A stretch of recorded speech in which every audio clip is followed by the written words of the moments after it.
დიახ, დღეს თბილისის საქალაქო სასამართლოში რამდენიმე საქმეა ერთმანეთის პარალელურად, რომელიც მიმდინარეობს. საქმეთა დიდი ნაწილი დღეს დილით დაიწყო, ნაწილთან დაკავშირებით გადაიდო კიდეც რამდენიმე სხდომა. ამ წუთებში კი თბილისის საქალაქო სასამართლოში განიხილება აქტივისტ საბა სხვითარიძის საქმე, რომელსაც პროკურატურა ედავება პოლიციელზე თავდასხმას. ეს არის პოლიციის თანამშრომელი მირიან ქავთარაძე, შემთხვევა კი მოხდა 4 დეკემბერს. ბრალდების მხარის პოზიციით მან ორჯერ ჩაარტყა ხელკეტის მსგავსი ნივთი ძალოვანს, მაშინ როდესაც ის პროფესიულ მოვალეობას ასრულებდა. ესეთია ბრალდების მხარის პოზიცია და ახლა სწორედ შინაგან საქმეთა სამინისტროს თანამშრომლები იკითხებიან, ასევე ხდება ვიდეო მტკიცებულებების განხილვა სასამართლო პროცესზე. თუმცა განსხვავებულია დაცვის მხარის პოზიცია, რომელიც აცხადებს, რომ რეალურად ეს იყო პროვოკაცია მოწყობილი, ის აცხადებს, რომ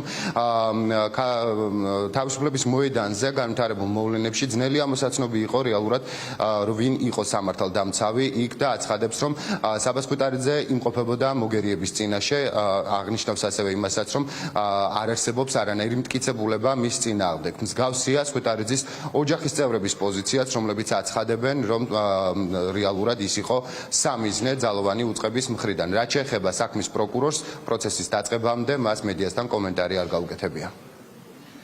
ამოღებული ყავდა თვალში და ეს იყო ჩვეულებრივი ჩანაფიქრი, იმიტომ რომ ეს თავდასხმა და ეს ტიტუშკობანა, რაც ქორთიოდ მარიოტთან მოხდა, ზუსტად 15 წუთში მოვიდნენ სახლში, ყოველი ფიზიკურად ვერ ნახავდნენ ვერაფერს, ეგენი, რომ თქვა სიტყვაზე იბწუთას ან მის საქმეზე მსვლელობა მიეცათ, ან ვინ იყო, ან რა იყო. 15 წუთში დამადგენ სახლში და დამიპატიმრეს უმცროსი ბიჭი. ისე რომ აშკარად იყო ჩვეულებრივად დადგმული სცენარი საბას მიმართ, რომ პირდაპირ ეს 15 წუთში სახლში ნამდვილად ვერ მოვიდოდნენ და სახლის კართან ჩემი უმცროსი შვილი მანქანაში იჯდა და მანქანაში დამიპატიმრეს და უბანია უბრალოდ იქ რო ხმაური ატყდა გამოვიდნენ მკვლელები და მე თქვეს რომ უბრალოდ პრევენციის მიზნით, ანუ საკუთარ კართან თუ ვიდგები პრევენციის მიზნით უნდა შემამოწმოს პოლიცია. მე იმედი მაქვს გამარჯვებს და ჩვენ თუმცა უკვე გამარჯვებულები ვართ, იმიტომ რომ ჩემ შვილს ამათმა ვერც წამებით, ვერც დაშინებით ვერ დააწერინეს და ვერ მოაწერინეს ხელი იმაზე, რაზეც ამათზე უნდა და ჩემი შვილი გამარჯვებულია და ჩემ შვილთან ერთად მეც გამარჯვებული ვარ და სრულიად საქართველო გაიმარჯვებს ძალიან მალე. მოწმეები პროკურატურას და შინაგან საქმეთა სამინისტროს ერთ ჩვენებას აძლევენ, ხოლო მეორეს საუბრობენ მედიებთან და მეორეს საუბრობენ იმ ასე ვთქვათ გამომძებელ ჟურნალისტებთან, რომელიც იძიებს აღნიშნულ საქმეებს. საბოლოო ჯამში საბა სხვითარიძის საქმე შეკერილიც არის. ეს საბა სხვითარიძის საქმე არის შურისძიება იმისა, რომ უნდათ საბა სხვითარიძე დასაჯო. მე ვერ ვიტყვი რომ მაქვს სასამართლოს იმედი, მაგრამ მე მაქვს იმის იმედი, რომ სამართლიანობა აუცილებლად აღდგება და ყველა ის პირი, რომელიც ამ შეკერილ საქმეში მონაწილეობს, აუცილებლად დაიჯერა. განვიხილავთ ბრალდების მხარის მოწმეების დაკითხვას სასამართლოში.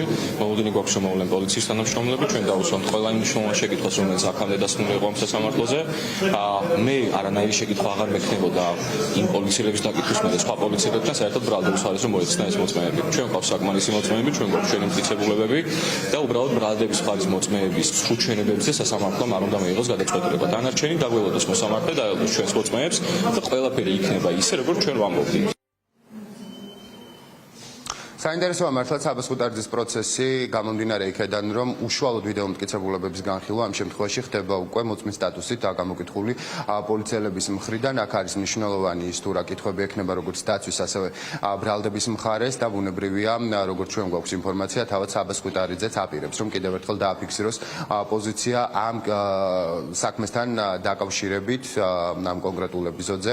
მაყურებელს შევახსენებ, რომ ეს არ არის ერთადერთი საქმე, რომელიც საბა სხვითარიძის წინააღმდეგ მიმდინარეობს სასამართლოში. ასევე პარალელურად მიმდინარეობს ჟურნალისტ ალექსანდრე ქეშელაშვილის საქმის განხილვაც. ამ შემთხვევაში მას ადმინისტრაციული წესით ედავებიან. ქეშელაშვილი არის პუბლიკას რეპორტიორი და ასე ვთქვათ, როგორც ის ამბობს და შესაბამისი მასალაც არის, ასევე სამედიცინო დასკვნას. მას სამსახურებრივი მოვალეობის შესრულების დროს გაუსწორდნენ ფიზიკურად განსაკუთრებულ დავალებათა დეპარტამენტის თანამშრომლები. თუმცა კომიკური აღმოჩნდა ის, რომ მოგვიანებით შინაგან საქმეთა სამინისტრომ გადაწყვიტა, რომ საქმე მის წინ წინააღმდეგ შემოეტანა და ახლა საქალაქო სასამართლოში განიხილავენ ადმინისტრაციული წესი დაექვემდებარება თუ არა ის 5000 ლარი ან ჯარიმას. ადვოკატი აცხადებს, რომ საქმეში არ არის არანაირი მტკიცებულება წარმოდგენილი, სადაც ჩანს, რომ ქეშელაშვილი აყენებდა ფიზიკურ სიტყვიერ შეურაცხყოფას ან უწევდა წინააღმდეგობას ადგილზე მყოფ სამართალდამცველი უწყების წარმომადგენლებს.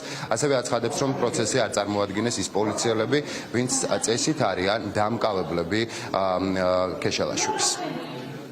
ავიდან მაინც რაღაც მოლოდინი მქონდა მაინც რომ იმდენად გახმაურდა ეს საქმე რომ სულ მინიმუმ თუ არა უსამართლობის გამო არამედ იმის გამო მაინც რომ ძალიან გახმაურდა და რაღაც რეზონანსული იყო რაღაც საქმეს წარმოება შეწყდა შინაგან საქმეთა სამინისტრო მაგრამ ბოლოს უკვე მივხვდით რომ როცა უკვე სხვა ჟურნალისტებიც მთავარი ოპერატორიც რაც გამოუცხადა სიტყვარი შენიშნა მეც უკვე ველოდებოდი რომ ჩემ საქმეზეც რაღაც შინაგან საქმეთა სამინისტრო მიმართავდა სასამართლოს და არც სასამართლოს იმედი მაქვს ეხლა რო გითხრათ სიმართლე და ველოდები რომ სავარაუდოდ სამართალდამღობა ცნობენ.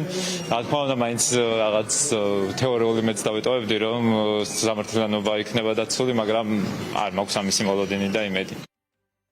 სასამართლო უნდა გადაწყვიტოს, რამდენად თავისუფალია ჟურნალისტური საქმიანობა და რამდენად შესაძლებელია ჟურნალისტური პროფესიული საქმიანობის განხორციელების გამო პირი დააკავონ ადმინისტრაციული წესით და შემდეგ სასამართლომ თქვას, რომ ან შეგარ საქმიანობას თქვას, რომ აღნიშნული პირი არის სამართალდამკვირვი, ის უწევდა თითქოს და პოლიციის წინააღმდეგობას ან იგინებოდა და ილანძღებოდა.